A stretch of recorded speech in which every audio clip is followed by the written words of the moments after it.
जय साथियों, मैं सुनील सक्सेना सुनील साइंस क्लासेस में आपका बहुत बहुत स्वागत करता हूं। जैसा कि पहले से ही तय था कि 16 जून से हमारी कक्षाएं आरंभ चलेंगी, उसी की प्रत्यक्ष में आज हमारी कक्षाएं प्रारंभ हो रही हैं।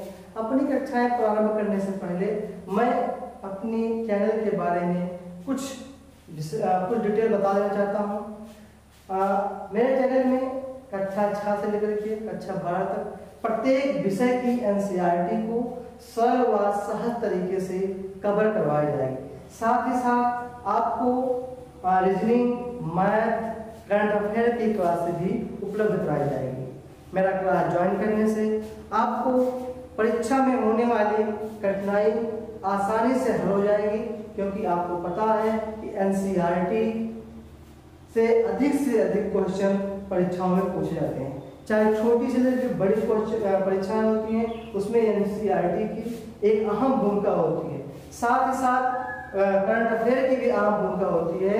मैं आपको ये भरोसा दिलाता हूँ, यदि आप मेरा चैनल ज्वाइन करते हैं तो आपको भविष्य में कोई असुविधा नहीं आएगी, तथा यदि आप हमारे साथ ईमानदारी के साथ हमारे वीडियो को देखते हैं तो सफलता निश्चित ही मिलेगी, इसमें कोई दो राय नहीं है। क्योंकि हमारे साथ जो शिक्षक जुड़े हुए हैं सभी चयनित हैं, वह कहीं ना कहीं चयनित हैं, किसी न किसी विभाग में वो कार्यरत हैं। इसलिए आपको निःशुल्क अच्छे से अच्छा कंटेंट उपलब्ध कराने की व्यवस्था की गई है। तो साथियों, अधिक समय न लेते हुए मैं अपना विषय शुरू करता हूँ। मैं आपको विज्ञान विषय से शुरू करता हूँ। तो आज का जो टॉपिक है, पहले हम आपको बताएंगे विज्ञान, इसके बाद आगे आपको उसी में बताएंगे सजीव निर्जीव वस्तुएं क्या होती हैं। तो सबसे पहले विज्ञान, पिछली कक्षा में हमने आपको विज्ञान से रिलेटेड बहुत सारे फैक्ट बताए थे। आज उस चीज को मैं नहीं बताऊंगा, बशर्ते एक बार मैं रिवीजन कर देता हूँ। हमने भी बताया था विज्ञान की शाखाएं क्या है। इसमें हमने आपको जीव विज्ञान, भौतिक विज्ञान, रसायन विज्ञान, भूगोल विज्ञान तथा खगोल विज्ञान के बारे में बताया था। आज हम आपको जीव विज्ञान बताता हूँ, क्योंकि हम आपको जीव विज्ञान पढ़ा रहे हैं, इसलिए जीव विज्ञान के बारे में बताएंगे। जीव विज्ञान जिसको हम कहते हैं अंग्रेजी में बायोलॉजी। बायोलॉजी जो दो शब्दों से मिलकर बना है, एक है बायो और दूसरा होता है लोगस। बायो का अर्थ होता है जीवधारी, लोगस का अर्थ होता है अध्ययन। अर्थात जिस विज्ञान के अंतर्गत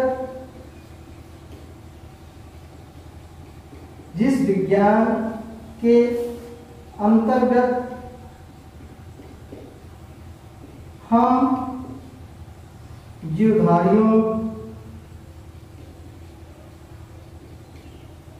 का अध्ययन करते हैं,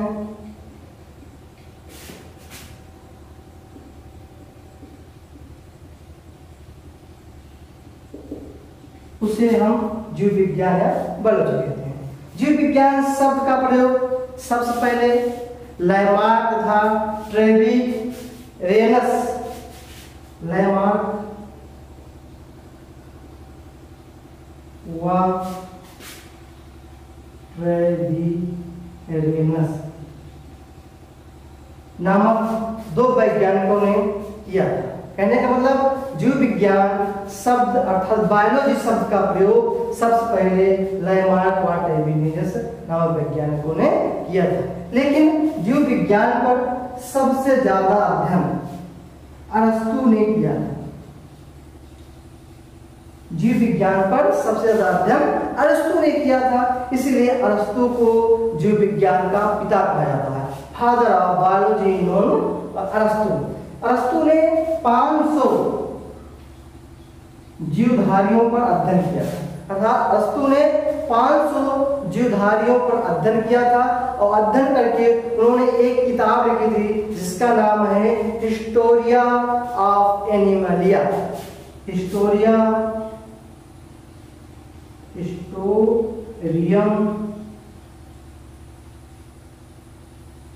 एनिमलिया।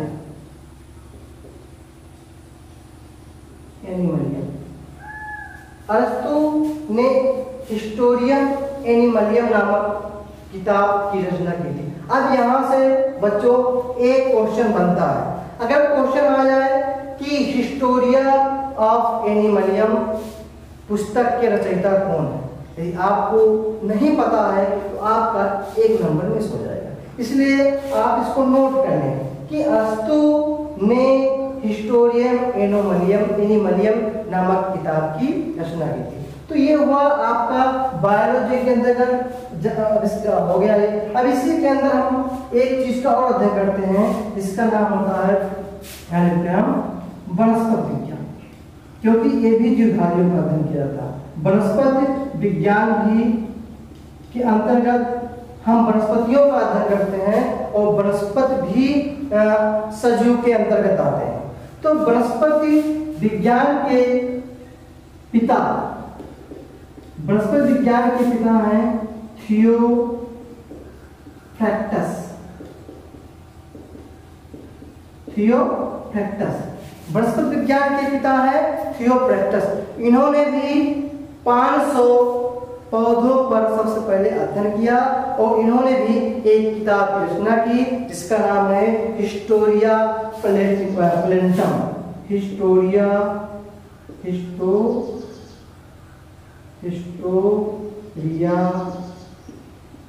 प्लेंटम। इसीलिए हिस्टोरिया प्लेंटम इन्होंने किताब की रचना की। इसमें इन्होंने 500 पौधों को रखा। सबसे पहले इन्होंने पौधों पे अध्ययन किया था, इसलिए इनको वनस्पति विज्ञान का पिता कहा जाता है। अब यहाँ से बच्चों 2 क्वेश्चन बन गया।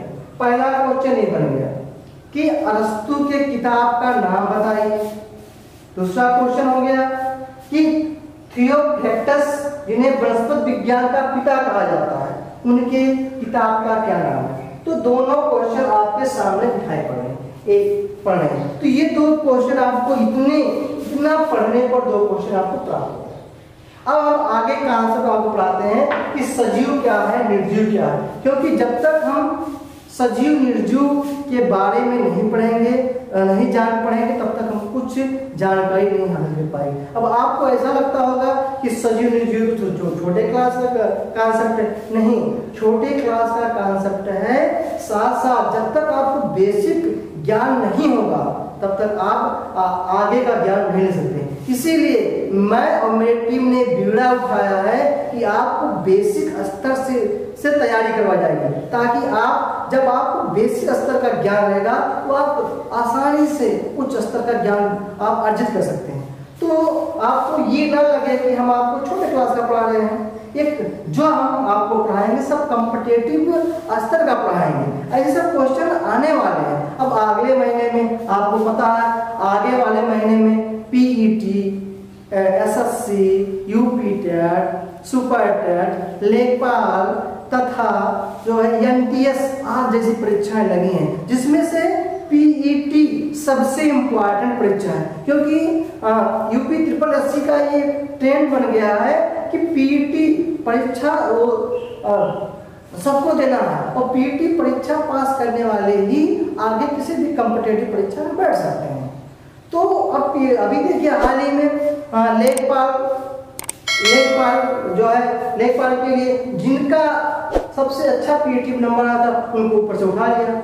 अब अगर हम मेहनत नहीं करेंगे, अगर हम अपना बेसिक स्तर से नहीं पढ़ेंगे तो हम कोई भी परीक्षा निकालने में हम असुविधा होगी। पास होना अलग बात है, लेकिन मेरिट में आना एक अलग बात है। तो छात्रों ये ध्यान दीजिए, इसीलिए आपको हम लोग बेसिक स्तर से पढ़ाएंगे ताकि आप कोई भी परीक्षा आपसे अधूरा ना रहे। कोई भी परीक्षा होती है उसका आधार होता है जीएस। जिसका जीएस कंप्लीट है, जिसका जीएस तैयार है, उसको केवल एक बार सबसे निगाह से उसकी पुनरावृत्ति करना है और वो अगर करंट अफेयर पे ध्यान दे देता है तो आप उसका पक्का नौकरी पाना उसका एकदम निश्चित है। तो जीएस में होता क्या है, विज्ञान है, इतिहास है, भूगोल है, अर्थशास्त्र है, राजनीति शास्त्र है। इतना हमें भूगोल में पढ़ना है, सॉरी इतना हमें जो है जीएस में पढ़ना है। तो उसी तरह हम आपको विज्ञान विषय शुरू कर रहे हैं। तो अब शुरू कर रहे हैं, हम आपको पढ़ा रहे हैं सजीव निर्जीव क्या है। तो मेरी बात को आप लोग ध्यान से दीजिए। मेहनत करिए हमारे साथ, ईमानदारी से वीडियो को पूरा देखिए। आधी वीडियो आधा ज्ञान लाभ हानिकारक होता है। आप सोचे कि ये वीडियो किसी काम का नहीं है तो आप कुछ नहीं कर सकते हैं। कोई भी वीडियो, किसी का वीडियो देखिए, पूरा वीडियो देखिए। ईमानदारी के साथ किया गया काम कभी भी असफलता नहीं देता है। तो अब हम आपको बताते हैं सजीव निर्जीव क्या होता है।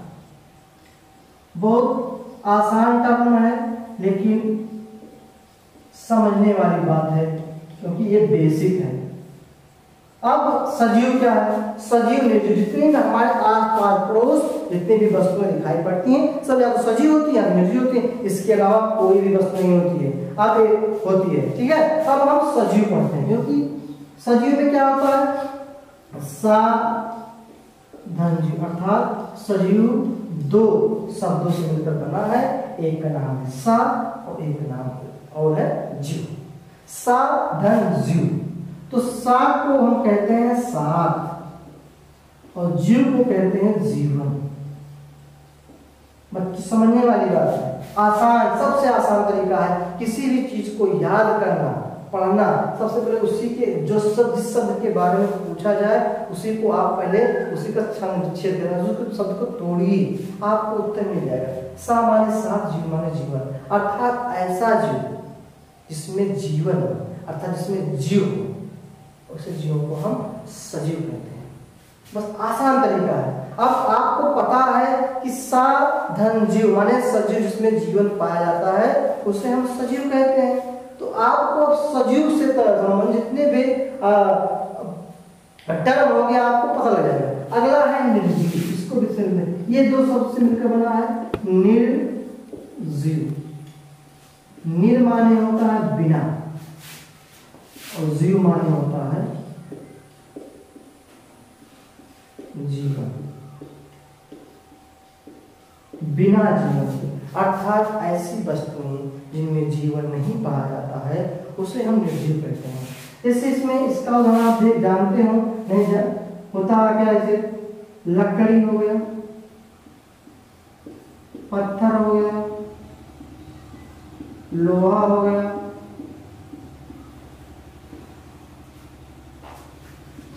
जल हो गया, कलम हो गया, किताब हो गया, ये सब निर्जीव के अंदर जाते हैं। सजीव क्या हो गया? पेड़ पौधे, पेड़ पौधे जीव, पेड़ पौधे और जीव, इसी में सब कुछ आता है। जितने पेड़ पौधे इसमें आ जाएंगे, जितने जीव जंतु हैं इसमें आ जाएंगे। तो ये बेटा ये स्ट्रक्चर था सजीव का और निर्जीव का। ठीक, अब हमको ये समझ लेना है कि सजीव और निर्जीव में अंतर क्या होता है। अगर जब तक हम अंतर नहीं जानेंगे तब तक शायद हम ये लगेगा कि तो बहुत छोटा कॉन्सेप्ट है, कक्षा 4 कक्षा 3 का कॉन्सेप्ट है। लेकिन जब अब इसका हम अंतर पढ़ेंगे तो लगेगा कि हाँ ये हाई लेवल का भी इसमें से क्वेश्चन आ सकता है। तो अंतर समझने के लिए हम लिखते हैं आराम से, एक एक करके मैं लिख रहा हूँ और सब अंतर भी आपके सामने आ जाएगा। पहला अंतर है और विकास।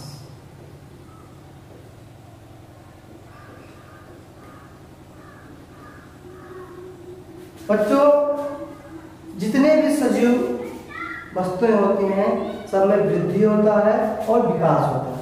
या जो छोटे होते हैं तो धीरे धीरे वो बड़े होते हैं, चाहे छोटा शिशु हो चाहे बड़े से छोटा, चाहे छोटा सा शिशु हो चाहे छोटा पौधा हो, वो वृक्ष बनता है। तो सजीव वस्तुओं का पहला लक्षण है उसमें वृद्धि और विकास होता है। निर्जीव वस्तु में क्या वृद्धि विकास होता है? आपका उत्तर आएगा नहीं, निर्जीव वस्तुओं में कोई वृद्धि विकास नहीं होता। जैसे हमारे पास एक पेन है, ये पेन अगर इतनी बड़ी है तो ये इतनी बड़ी रहेगी, ना ये मोटी होगी ना ये बड़ी होगी। ये सजीवों में नहीं होता। सजीवों में वृद्धि और विकास होता है लेकिन निर्जीवों में वृद्धि और विकास नहीं होता। दूसरा अंतर है पोषण। पोषण क्या है कि जितने भी सजीव वस्तुएं होती हैं सबको भोजन की आवश्यकता होती है। जब तक भोजन नहीं लेंगे उनमें ऊर्जा की ऊर्जा का विकास नहीं होगा, और जब ऊर्जा का विकास नहीं होगा तो ये कोई भी काम नहीं कर पाएंगे, यहाँ तक कि उनमें वृद्धि विकास भी नहीं होती।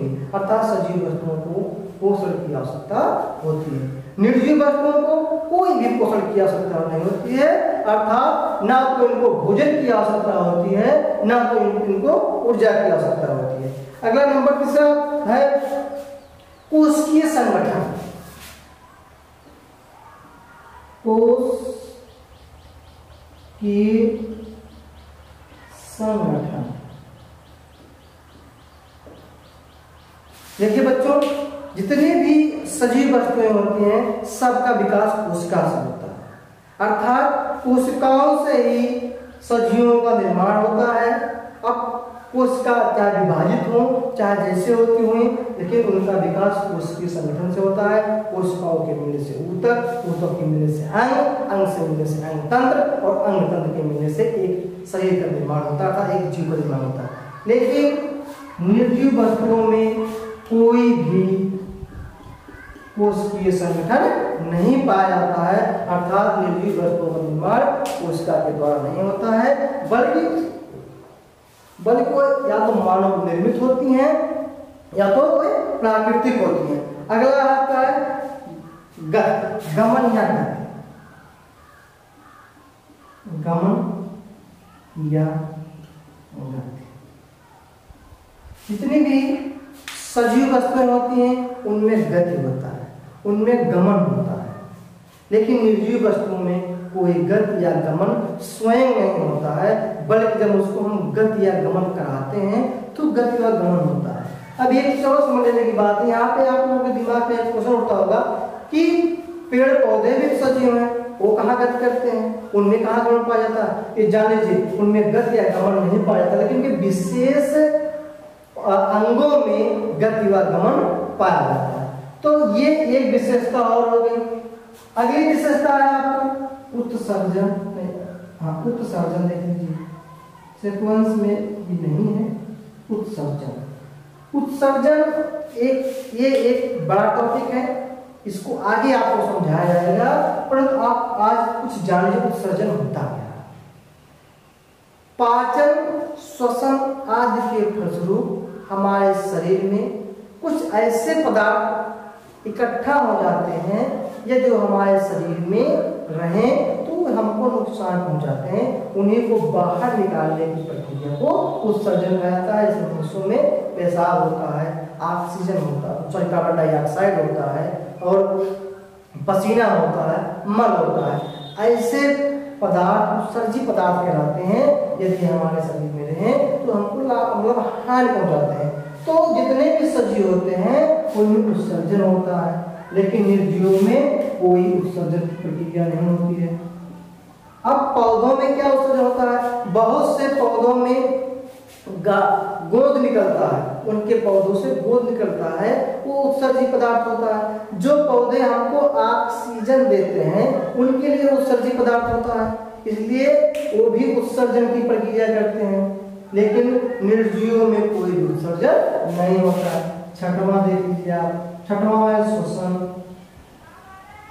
जितने भी सजीव वस्तुएं होती हैं सब श्वसन करते हैं, चाहे पेड़ पौधे हुए चाहे जीव जंतु हुए। अंतर क्या है? जीव जंतु ऑक्सीजन ग्रहण करते हैं, पेड़ पौधे कार्बन डाइऑक्साइड ग्रहण करते हैं। अंतर इतना है, लेकिन श्वसन दोनों करते हैं।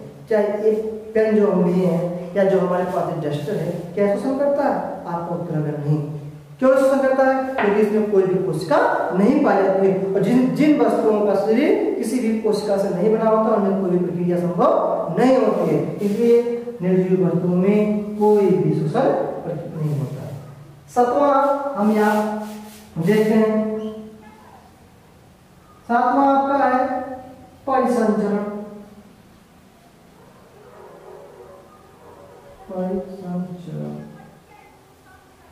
परिसंचरण मीन्स होता है बच्चों रक्त का शरीर के विभिन्न भागों में पहुंचना।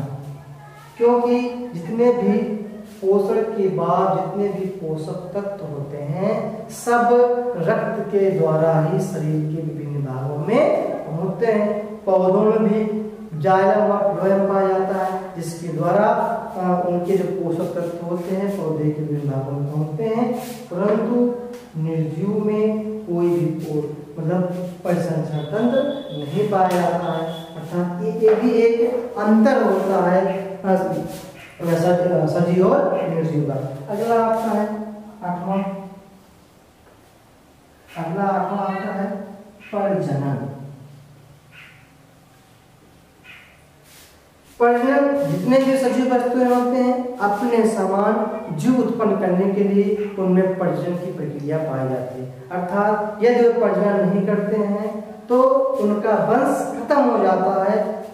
इसलिए सभी सजीव वस्तुओं में एक ये भी गुण होता है प्रजनन करने की, लेकिन निर्जीव वस्तुओं में प्रजनन करने का गुण कोई गुण नहीं पाया जाता है।